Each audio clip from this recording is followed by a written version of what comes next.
Aceh Oromiyaan bohaa jirti. Oromiyaa tiyyoo sore ko soreeti otoo nuti jirru naaftu booddeeti. Garuu maaluma taaneeti nuti Oromoonni. Waan hin taane maaltu jira shira Oromaan sakaalamne. Diinaaf maal dhaamta? Tokko nyaatee tokko taa'u wal gaggalaa bakkataati wal gaggalaa bakkataati. Diina akkam haa goonu ree?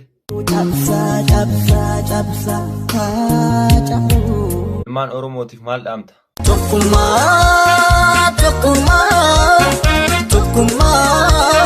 Tokkummaa yaa ilmaanii Oromoo